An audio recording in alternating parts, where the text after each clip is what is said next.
Welcome back. This is the Chemistry Girl. Today we're continuing our discussion on relative mass. We're actually on video number 5 now. And so just to remind you, what we talked about last time was relative mass is the mass of an element or compound compared to another element or compound.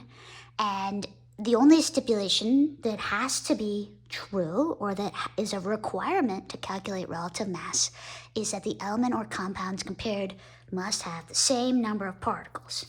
We also talked about Avogadro's hypothesis, which said that gases at equal temperature, pressure, and volume all have the same number of particles. So we're going to use Avogadro's hypothesis.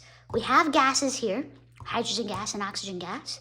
They are at the same pressure, volume, and temperature, which also means they have the same number of particles in these boxes.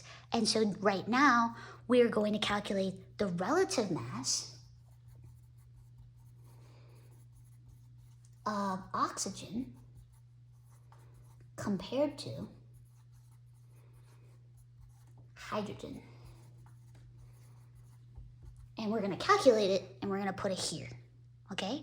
So what I would like you to do is think about the following. Remember previously in our pasta video, so if you weren't here for the pasta, go back and watch the pasta. If I'm comparing pasta boxes of equal number of ounces, which in this case, I am comparing 16 ounces and 16 ounces, in order to find the relative price of the expensive pasta compared to the inexpensive pasta, I said, well, this is more expensive. This is 4 times as expensive as this pasta. And so you want to use that idea when we come to here and we say, well, this oxygen has a density that is larger than this density of hydrogen. So this is the bigger or the more massive element. And so how many times more massive is the oxygen compared to the hydrogen? And that's what relative mass is actually telling me. How much more massive is the oxygen than the hydrogen? So going back and thinking about these prices, how did I figure out that $1 is 4 times $0.25? How did I figure that out? So you go ahead and you think, I'm gonna pause the video now. How would I calculate the relative mass of oxygen compared to hydrogen? Okay, welcome back. I hope you were able to pause the video. And so what I have here is 1.43 grams per liter. That's the density of oxygen. And so what I'm going to do is I'm going to take the density of oxygen. That's the density of oxygen. And I'm going to see how many times does the density of hydrogen go into or can be divided into the density of oxygen. So I'm going to take the density of oxygen and divide it by the density of hydrogen. And when I do that, I'm going to record my number right there. And what I'm going to get is the number 16. And so what that means, going from here to here, that means that the oxygen is 16 times as massive as the hydrogen. Okay? Now, let's take a look at our periodic table. Here's oxygen, here's hydrogen, okay? Hydrogen has a mass of about 1. If we round to a whole number, that'd be about 1. Don't worry too much about the decimals right now. We'll talk more about the decimals later. We're going to round our numbers, and this one will be 1. And oxygen has a mass of 16, okay? So we just calculated a relative mass of oxygen compared to hydrogen of 16. That's where that number came from. So all these masses on the periodic table are relative masses. Now, we calculate the relative mass of oxygen compared to hydrogen.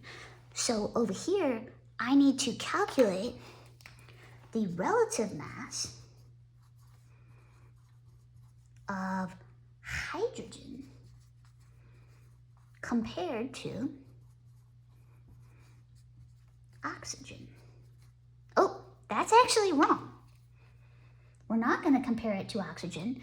We have to be consistent. If I compared to hydrogen in the first scenario, then I have to compare it to hydrogen in the second scenario. Relative mass of hydrogen compared to hydrogen. So how would you calculate that one? Well, over here, I did the density of oxygen divided by the density of hydrogen. So over here, I'm going to do the density of hydrogen divided by the density of hydrogen, because I'm trying to be consistent with the number on the bottom. And so when I do this division, how many times does 0.089 go into 0.089? I get a relative mass of 1 for hydrogen. And that makes sense because the mass on the periodic table is about 1. So we start to see that the periodic table is a composition of relative masses. And all of these masses are being compared to hydrogen. And the reason we know that is because hydrogen has a mass of 1. So in order to have a mass of 1, you have to divide that thing by itself, which means we're comparing all the other elements back to hydrogen. So my relative mass of hydrogen is 1. My relative mass of oxygen is 16. And that matches what's on the periodic table.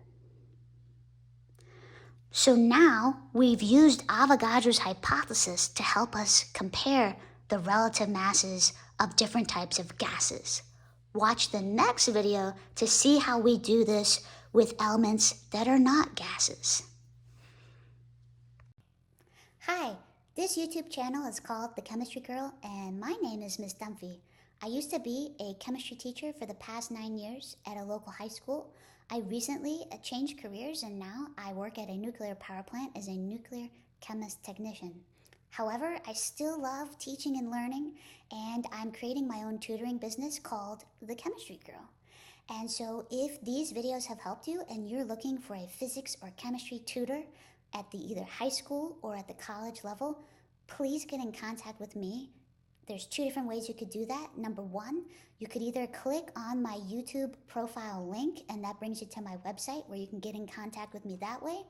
Or you could email me at thechemistrygirl1@gmail.com. I really hope these videos have helped you. Please like and subscribe. Have a great day.